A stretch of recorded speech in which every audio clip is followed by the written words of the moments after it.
Trapped in a cage, eyed by hungry crocodiles, to exploring inside the belly of a mountain and riding on the world's biggest surviving bird. These all form part of my search for the big things in Africa, leading me ultimately to stand in awe of the superior intelligence of Africa's largest land mammal. I'm Ashley Dowds, and this is my Africa, my home. I dig deep into the past to make sense of the present. I explore the natural environment to find the driving force behind my continent's attraction. But it hides another face, an elusive side filled with excitement and packed with adventure.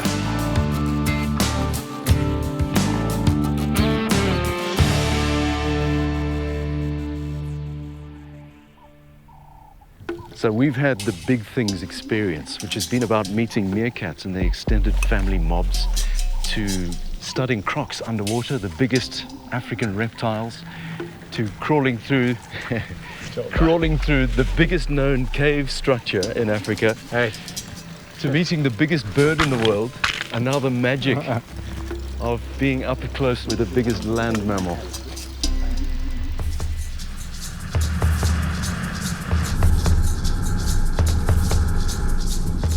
Turning back the clock, I find myself close to Oudtshoorn, a town in the Little Karoo that's famed for the world's biggest birds, ostriches. But making their mark in the world of big things are small creatures that survive by living in huge families. Meet the meerkats of the Ostrich Farm. What got you started with meerkats? A few years ago, DV became concerned at the number of people that want to keep meerkats as pets. But this almost inevitably turns into a bad experience for both people and these small surrogates that are a family of the mongoose. DV, these little creatures are really cute. I mean, everyone agrees that they're cute. But I suppose it's a mistake to think that you can take them home. Actually, yeah, a lot of people make that mistake, and a meerkat looks cute, but the moment you take them home, they never domesticate. You can teach a cat or a dog to do his business outside, but a meerkat doesn't. They use that to mark their territory. So they mark against your walls, they mark in the corners of the rooms, they dig holes the whole time. Their instinct is to dig. They dig their food out of the ground. So every strange smell they dig. So if they're on your couch and there's a strange smell where you sit, they dig a hole in your couch. These little creatures are widespread throughout the southern parts of Africa, where they prefer the more arid regions, and their survival rests solely on strength and numbers. We may find their behavior almost human-like in many ways, but this could not be further from the truth. It becomes a very awkward animal to keep. If you bring friends home, they attack your friends because they're not part of the family, and meerkats do not allow strangers into their environment, into their territory, so your friends are strangers. This strong family bond that meerkats maintain is the main reason for their success in the wild. What do you call it, by the way? Is it a mob? A mob or a gang. The mob. So you say mob or gang, yeah. or clan? No, it's usually mob or gang for the simple reason when they get attacked by a predator, they all mob together. The mob theory is that if you stand together as a mob, animals together, the predator sees you as one big unit and they don't attack. It's easy to misinterpret the behavior of these little creatures, and what I see as cute, in effect, serves a totally different purpose. A lot of the grooming, but usually around the necks, they just rub, they've got scent glands under the ears here. Okay. The dominant male uses that. They all use it in their lives, but when they're in the family, only the dominant male or female will use it, and they will rub each other, and they'll groom each other, and they'll imprint that scent on each other.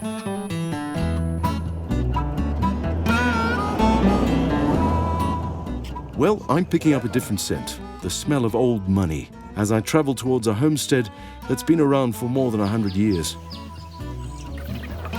Two major events led to farmers in the region shifting their concerns from traditional farming to a more unorthodox commodity. In 1865, and for the next 10 years, the biggest drought in living memory spread across the Little Karoo. Farming came to a halt, and nothing short of a miracle was needed to save this region from economic collapse. But there was a way out for farmers of the Little Karoo. Ostrich feathers became high fashion in Europe just before 1914. It made a lot of people rich around this area. And that was just before industrialization, and especially before Henry Ford and his Model T. Beautiful homesteads like this one sprang up all over the region. They were known as the Ostrich Palaces. This is Rietfontein, one of the oldest working ostrich farms in South Africa.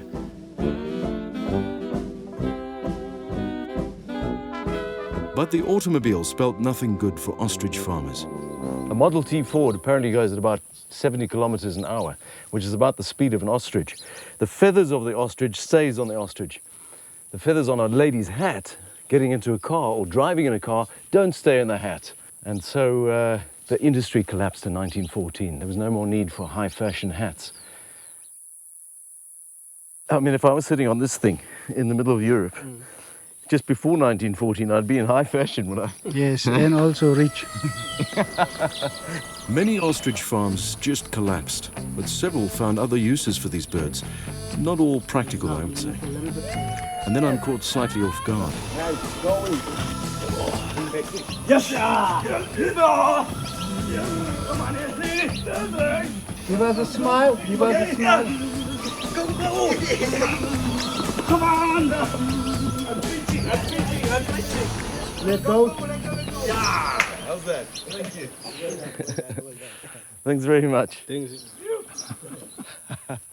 I was pinching. It's the pinching dance. Apparently you've got to hold your feet together quite hard in the front, because if you don't, the animal's got 360 degrees vision and its toe in the front can really gouge you. That's its defense mechanism. Am I right? Yes. What does it actually do with that toe? That's actually the weapon of the ostrich. When they attack you with their toenail. Well, changing fashions and the collapse of the ostrich feather industry didn't completely bring a stop to farming these birds. They just had too much to offer. That's a chicken, that's an ostrich. 24 of those chicken eggs goes into that ostrich egg, which feeds about 18 people. Now this is something quite interesting, beef jerky, as it's known in the States. Except it's not beef, it's ostrich. We find it's quite dry, but ostrich meat's always got a different, slightly different flavor. It's quite rich.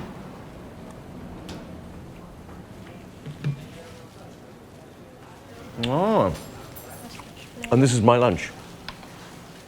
I'm eating carpaccio over here, ostrich carpaccio. Again, like I said, it's quite a rich meat. And it's very soft when it's cooked well. I don't know how to cook ostrich meat properly, but this meat is particularly good. It's been marinated. Hardly any fat.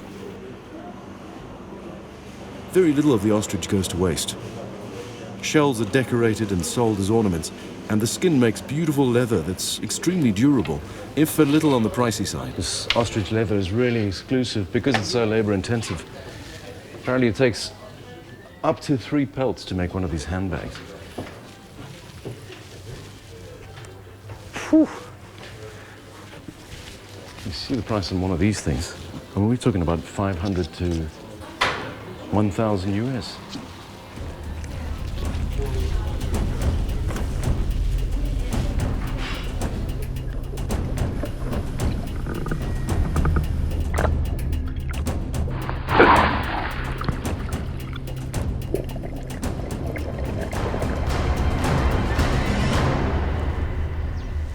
So we go from the biggest bird species in South Africa to the largest reptile, the crocodile.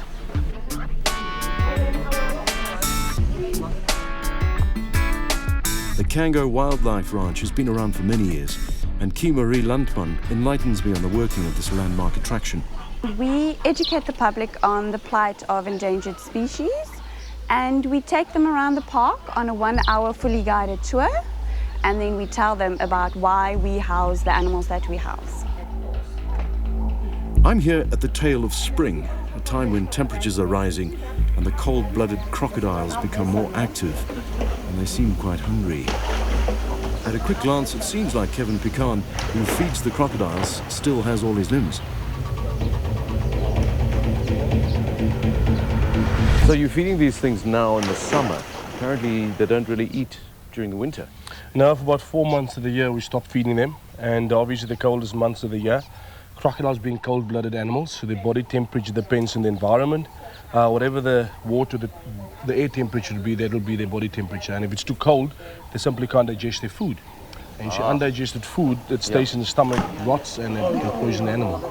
You can see he's lifting his entire body out the water. So he's basically showing us his size. That's a sign of dominance. He's just showing us that he's the man in charge here. This is his territory. That's why he lifted his entire body almost out of the water, just showing off his size. Being cold-blooded animals, crocodiles have extremely slow digestive systems and can go sometimes for up to a year without food. A monster-sized croc can easily get by on 1 kilogram of food per day, in contrast to warm-blooded predators such as lions that need up to 20 times more food per day to sustain them. And then I'm ready for one of the most exciting things that are offered by the Kango Wildlife Ranch. This is one of the many extreme adventures that you can have in these parts. It looks like a medieval torture chamber, but this one comes with rules and regulations. And the guy with the rules is Rotner Becker. How's it? I'm fine yourself. Okay, over here we have a cage, as you can see. And then when we're inside, we only use the green railings over here. You can hold on to those. Green, good. Green is good. Outside Grey is like this, grey is bad. As soon as you touch the outside, they might have a little nibble on your finger.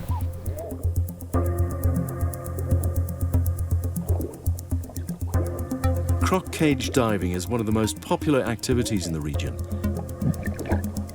It takes one into a different world, a place where the much-feared Nile crocodile can be viewed in its favorite habitat. When on land, crocodiles always appear sluggish and languid. Underwater, it's a totally different story, and these sluggish reptiles turn into graceful animals that seem to defy gravity as they float around effortlessly.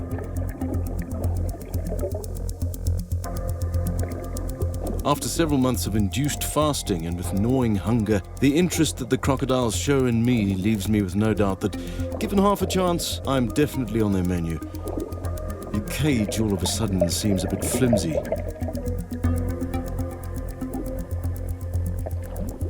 Unlike them, I need to surface regularly for air. They can hold their breaths for 30 minutes at a time, but when crocodiles are inactive, they can stay submerged for up to 2 hours. Crocodiles have been around for a long time, approximately 200 million years. But not less impressive is another feature close to Oudtshoorn, that even though it's 10 times younger at a respectable 20 million years old, for many it's the highlight of their visit to the region. It snakes through the Swartberg Mountains, reaching deep into the belly of the earth. What this cave offers is something phenomenal. The sheer scale of the place, the colors, the dimensions, the visuals that you'll get. This is called the Kango Caves, and it's the biggest commercial caving adventure that you can have in Africa. Legend has it that in 1780, local farmer Jacobus van Zyl discovered the Kango Caves, 30 kilometers from Oudtshoorn. It seems that van Zyl, however, has taken credit for an honor that should have been bestowed on a livestock herder. So we have the story, or the legend of Jacobus van Zyl discovering or being the first European in the cave. In all likelihood, he wasn't. No, we imagine it was actually a Malaysian chappie. He was given the Dutch name Klaas Windvogel. He would have been searching for cattle in the area.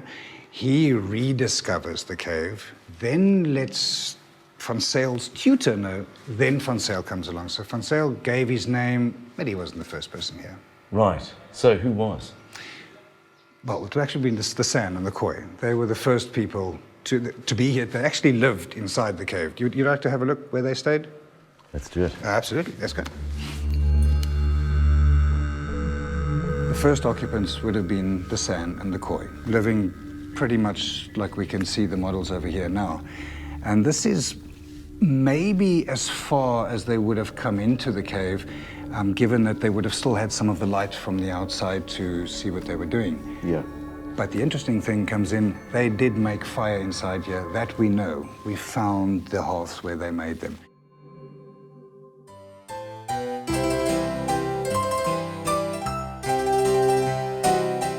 After word of the Kango Caves spread, thousands flocked here to see it. it became a viable business, and visitors often did the unthinkable. They broke off pieces of stalactites and stalagmites as souvenirs. In 1820, legislation is passed to protect this natural wonder. From 1891 until 1934, Johnny van Wassenaar served as the first full-time guide. He opened many side chambers, and where it was once believed that the system is about 1 kilometer long, we now know that it's actually more than 5 kilometers in length. Creative lighting shows the way for visitors. Flowing rocks shaped over millions of years have a soothing effect. But there is a presence, something eerie that I can't put my finger on. Steve, have you ever sat here alone in the dark? I actually have. This was many, many years ago. I don't even know why I did it, but about 15 minutes or so, just sitting here quietly, enjoying the silence. And the mind starts to wander a bit. It does indeed, but the silence didn't remain, I must admit. That's why I've only done it once. The silence didn't remain. No. It's interesting that we are here. Trainer, yeah? Okay. It's down there, that particular passageway. That's known as the sand bypass. And that's where I heard these strange footsteps coming from. I had no idea what it was about. Legend has it, there was a guide that worked here, there have been many, but this chap, for some strange reason, he drank poison, obviously committed suicide, but he liked that bypass. He kept on using it when all of us would use this set of stairs. He uses that bypass. So I didn't see anything, heard the steps, never did the sitting in the dark thing again. Here we go. We ventured deeper into the belly of the Swartberg Mountains, and on a flat ledge, Steve has something to show me. What we're looking at here is columbula, or springtails, tiny little lice-like insects. And I initially thought that they were sort of not supposed to be here, that they were an effect of us being in the cave, but evidently not. They would have been living here all along on what would have been the algae spores. Steve and I totally lost track of time, and as the ghosts of the past wake up, we venture back to the entrance to get away from the poison-swigging cave master.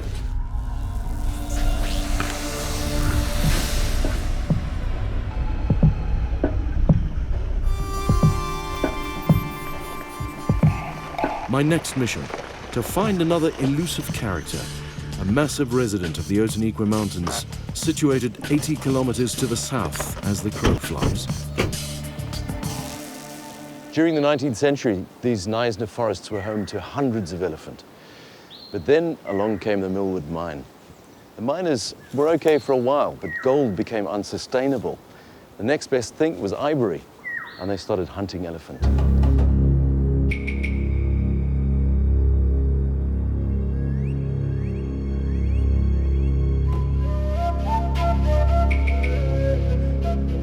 At the time, around 1880, about 300 to 500 elephants in the area. 1880. 1880, and at that time we must remember that the woodcutters, the timber merchants, especially the farmers, saw the elephant as destructive and dangerous, but also as a source of income. So those 300 to 500 elephants faced a large challenge during that time. You know, they say an elephant never forgets, and even now, 150 years after all that poaching happened, these creatures are very shy and elusive. In a feeble hope of perhaps spotting one of these giants, I joined Denzel de Vos, who spends a lot of time in the forest. So Denzel, you've been leading these elephant trails for a while now. Yeah, for about 3 years now. Have you seen any of these elephants? No, not yet. So they really are the ghosts of the forest? They are indeed the ghosts of the forest. After you. Okay. In spite of the fact that the old elephant trails are remarkable in themselves and the forest experience is a very fulfilling one, the elephant is not a major tourist attraction, just by virtue of the fact that it's hardly ever seen. One may begin to think that the Knysna forest elephants are a figment of an overactive imagination. However, these giants were caught a few times on trap cameras.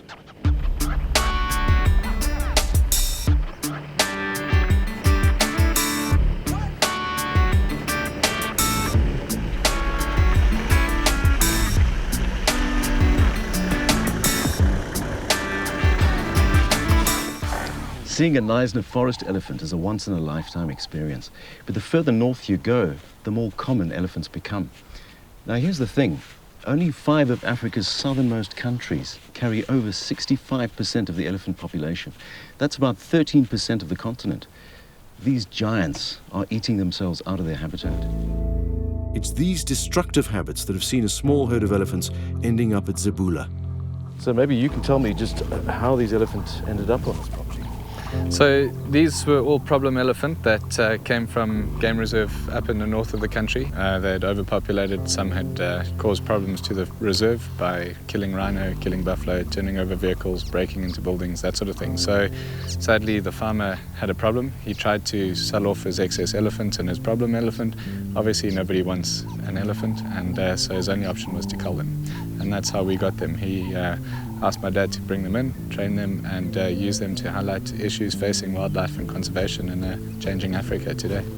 Yeah, this coming now loves the camera. Due to the limited size of the area where Sean and his family keep the small herd, they need to supplement their diet. Obviously costs, eh? Yeah, huge cost. Huge cost. And the only way that Sean can keep the herd is by letting them earn their stay. And it was during this process of training that they've discovered unique differences in the characters of the elephants. So you said this guy really likes the camera, huh? Old Chishuru, he's the idiot of the group, and Chishuru sounds very similar to Chitsiru in our local language, which means idiot. They say an elephant never forgets. Whether this is true or not is open to speculation, but they have a very keen ability to recognize individuals by name. And Sugar, one of the handlers, is eager to illustrate this. I'm going to introduce you to Messina. Yeah. And by the time I'll be introducing you, I'll be whispering your name to her. And then later on, I'll ask her to pick up her head from the ground and give it to you, connected to your name. So what is her name? Ashley. Ashley. Oh, lad name. A lad name? Oh, what a lady's name. Okay, Messina, pick up the head. Messina, give it to Ashley.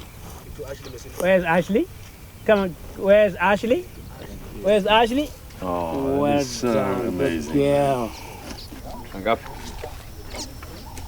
Training of Zebula's elephants is based on respect, and they work on a reward system. Sean and his people also have a keen understanding of elephant body language. So, there we go. All right. There's a Thank you warning. very much. Go away. I want my own space. But she's not. So she has even in this situation, you're still aware of certain limits that they impose on you. Yeah, they let you know if they're not happy with you in their area, and they'll tell you, like she's just done. The other way is body language. So, Messina, Nyanedi, head shake. Head shake. If an elephant does that to you in the wild, that's also saying back off. You can ask mine to trunk up, then you can feed them from the mouth. One cannot help but admire these giants for their intelligence. And then, of course, it's difficult to believe that they don't have a sense of humor. Chova, down. You can't eat me, you bloody fool. No, you can't. Sean, let me throw this one out at you. What is the future of elephants in Africa? 200 years ago, elephant had the whole of Africa to walk on. Today, they're confined to less than 17% of that land. And even then, we're still messing around in that land. From the tiny meerkat living in huge family groups to the giants of the African bush, it is this diversity that makes Africa such a unique continent.